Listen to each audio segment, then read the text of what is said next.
Administrative thinkers में आज का टॉपिक है Frederick Winslow Taylor, FW Taylor, जिनको वैज्ञानिक प्रबंध का जनक कहा जाता है, फादर ऑफ साइंटिफिक मैनेजमेंट।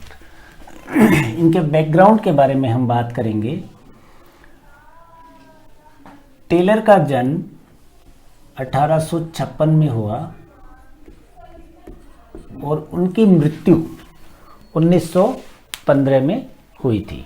20 मार्च 1856 का टेलर का जन्म है तथा 21 मार्च 1915 को इनकी मृत्यु हुई।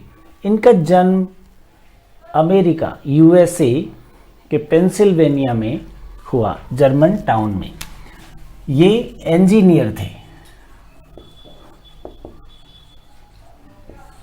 जिस प्रकार हमने जो पहले विचारक पढ़े हेनरी फेयोल, वो एक फ्रेंच इंजीनियर थे, उसी प्रकार टेलर भी एक इंजीनियर थे।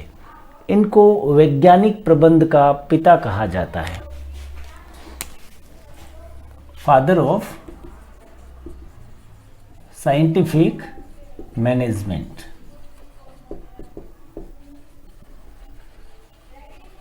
साइंटिफिक मैनेजमेंट को टेलरिज्म भी कहा जाता है, अर्थात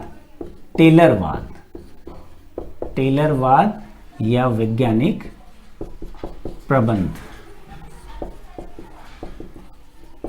इसे सिस्टम इंजीनियरिंग भी कह दिया जाता है, सिस्टम इंजीनियरिंग अर्थात व्यवस्था अभियांत्रिकी।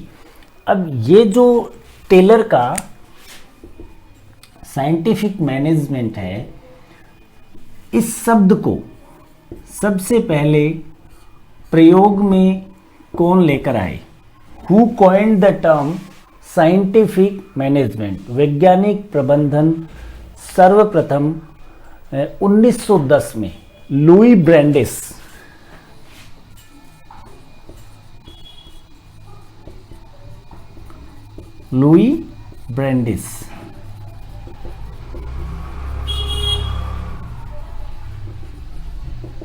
ने सर्वप्रथम साइंटिफिक मैनेजमेंट शब्द का प्रयोग किया था।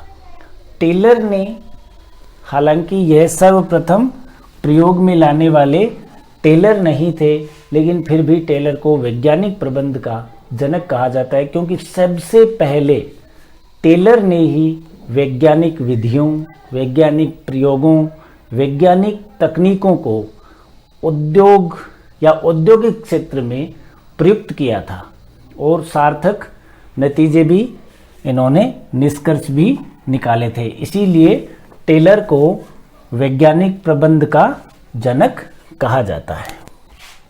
अब ये जो वैज्ञानिक प्रबंध की सोच है, इस सोच के पीछे टेलर के मार्गदर्शक कौन थे? उनका नाम है Henry R Towne. Henry R Towne Taylor की वैज्ञानिक प्रबंध की सोच के मार्गदर्शक माने जाते हैं। 1886 में हेनरी आर टाउने ने एक रिसर्च पेपर पढ़ा, N engineer as an economist, an engineer as an economist। इस पेपर को टाउने ने पढ़ा तो उनकी सोच से FW टेलर प्रभावित हुए और उन्होंने इसको अपनाया। तो जो टेलर की वैज्ञानिक प्रबंध की सोच है, उसके जनक कहे जाते हैं हेनरी आर टाउने, टेलर के लिए।